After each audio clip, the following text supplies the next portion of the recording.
देखिए ध्यान से। कुछ क्वालिफाई कंडीशन होती है गाइस, कुछ स्थिति ऐसी भी होती है जहाँ पर आर्टिकल्स ए एंड द का यूज़ किया जाता है। वो कौन सी कंडीशंस होती है देखिए, मैं आपको यहाँ पर विद एग्जांपल अच्छे से डिफाइन करूँगा, ठीक है ना, क्योंकि बच्चे की बहुत सारी प्रॉब्लम्स यहीं पर ही आती है कि उसने यही पढ़ा होता है कि प्रॉपर नाउन से पहले आर्टिकल नहीं लगता, और ये बात सही भी है लेकिन पूरी सही नहीं है, वो अभी अपने यहाँ पे जानेंगे। देखिए ध्यान से, मैंने कुछ एग्जांपल्स दिए हुए गाइस, यहाँ पे ध्यान से देखेंगे।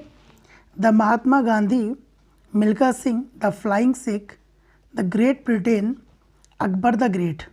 अभी ये आपने एग्जाम्पल देखे चारों, first, second, third and fourth. अभी मैं इसको डिफाइन कर देता हूँ गाइस कि ये ऐसा क्यों हो रहा है। अब बताइए कि महात्मा गांधी का नेम था उनके पिताजी ने, क्या उनका नाम महात्मा गांधी रखा था क्या? नहीं ना। देखिए ध्यान से समझिए अब यहाँ पे, अगर मैं यहाँ पे लिख दूँ राहुल, श्याम, मोहन, गीता, सीता, तो क्या मैं इनसे पहले आर्टिकल लगाऊंगा क्या? कि यहाँ पर आर्टिकल ए आना चाहिए, एन आना चाहिए, द आना चाहिए, इनके सामने में आर्टिकल लगाऊंगा क्या गाइस? नहीं, गलत माना जाएगा। प्रॉपर नाउन से पहले आर्टिकल नहीं आता, ठीक है ना। इस तरीके से किसी नाम के आगे आर्टिकल नहीं लगा सकते जब तक हमारे पास कुछ इन्फॉर्मेशन ना हो उसको लेकर, सेंटेंस को लेकर। Got it? ठीक है, ध्यान रखिएगा। लेकिन आपने यहाँ पे देखा सेंटेंस में महात्मा गांधी के नेम से पहले आर्टिकल द का यूज़ किया गया है। क्या ये महात्मा गांधी जो नेम है गाइस, देखिए ध्यान से, महात्मा गांधी जो नेम है ये क्या उनके पिताजी ने या फिर उनकी माँ ने उनको दिया था? बिल्कुल नहीं। उनका नाम क्या है पता है? उनका नाम उनको रखा गया था मोहनदास करमचंद गांधी। जैसा कि अपन सभी लोग जानते हैं उनको कि गांधी जी का पूरा नाम क्या है? मोहनदास करमचंद गांधी। सॉरी गाइस, मोहनदास करमचंद गांधी उनका नेम है, ना कि महात्मा। महात्मा नाम उनको दिया गया है गाइस। तो ध्यान रखना, जिस नाम को दुनिया के द्वारा यानी कि किसी और के द्वारा आपको दिया जाए और वो नाम पूरे देश में नहीं अभी तो विदेश में भी विख्यात हो, जिसको सब जाने, ठीक है, जिसकी अलग से एक आइडेंटिटी हो, जिसको सब जाने, आपकी खुद की कंट्री में नहीं अभी तो मोर देन कंट्रीज आपको सब जाने, उस प्रॉपर नाउन से पहले हम लोग आर्टिकल द का यूज़ करते हैं। क्योंकि महात्मा नाम उनके पिताजी या माँ ने नहीं रखा, ये नाम उनको दिया गया है उनकी क्वालिटी के अकॉर्डिंग, ठीक है, जिस हिसाब से वो काम करते थे उनकी क्वालिटी के अकॉर्डिंग ही नाम उनको दिया गया है। इसीलिए महात्मा से पहले हम लोगों ने आर्टिकल द का यूज़ किया। आई होप यू अंडरस्टैंड गाइस, मेरे द्वारा दी गई जानकारी आपको बेटर समझ में आ रही होगी, ठीक है। इसी तरीके से आगे देखेंगे हम लोग कि यहाँ पर मैंने लिखा मिल्खा सिंह द फ्लाइंग सिख। अभी मिल्खा सिंह से पहले हम लोग आर्टिकल द का यूज़ नहीं कर सकते क्योंकि मिल्खा सिंह नेम उनके मम्मी पापा ने उनको दिया था, ठीक है, दुनिया ने नहीं रखा। दुनिया ने क्या रखा उनका नाम? फ्लाइंग सिख, ठीक है। उनको फ्लाइंग सिख के नाम से बोला जाता था। क्यों? क्योंकि वो बहुत तेज़ दौड़ते थे, जैसे कि आप जानते हैं।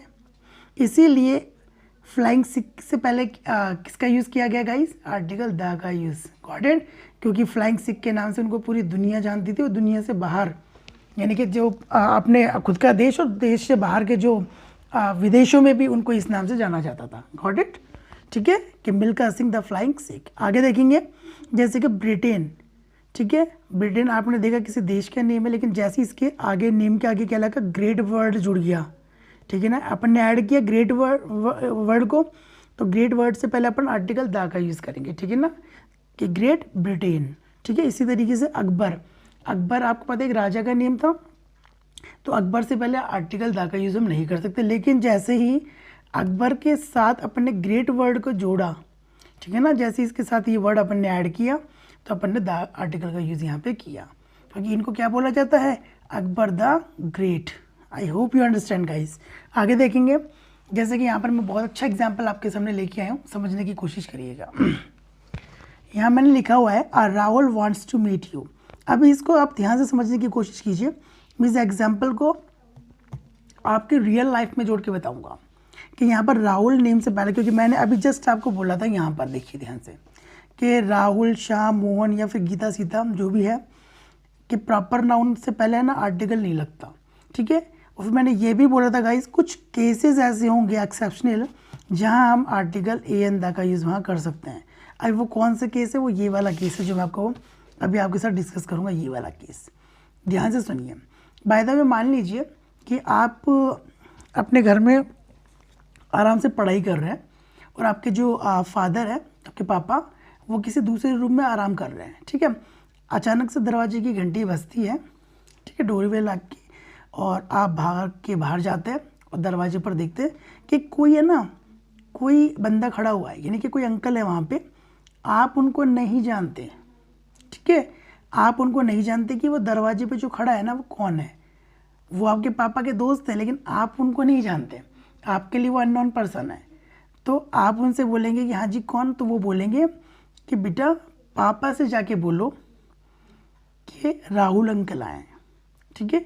अभी आप तो नहीं जानते ना कि राहुल अंकल कौन है, ठीक है, उन्होंने आपको बोला, आप उसके बारे में नहीं जानते, तो आप अंदर जाके पापा से क्या बोलेंगे, आप पापा से बोलेंगे पापा कोई राहुल अंकल आया है, दरवाजे पे खड़े हैं आपसे मिलने के लिए। तो कोई वर्ड जो आपने लगाया है ना, इस कोई वर्ड को इंग्लिश में आप आ का रूप देंगे गाइस, गॉट इट। इसी वजह से मैंने यहाँ पे क्या लगाया, आ, क्योंकि आप जो वो वर्ड बोलेंगे ना कोई, कि कोई राहुल अंकल आया है, कि कोई राहुल आया है पापा आपसे मिलना चाहता है, आप नहीं जानते ना, इसीलिए वो आपके लिए अननोन हो गया, यानी कि इंडेफिनिट हो गया। इंडेफिनिट हो गया तो हम किसका यूज़ करेंगे गाइस, आ का यूज़ करेंगे, ठीक है ना, सिंगुलर काउंटेबल नाउन से पहले, गॉट इट। तो यहाँ पर अपन ने बोला कि आ Rahul wants to meet you, कोई राहुल है जो कि आपसे मिलना चाहता है। I hope you understand guys, you get it of this point, better तरीके से आपको समझ में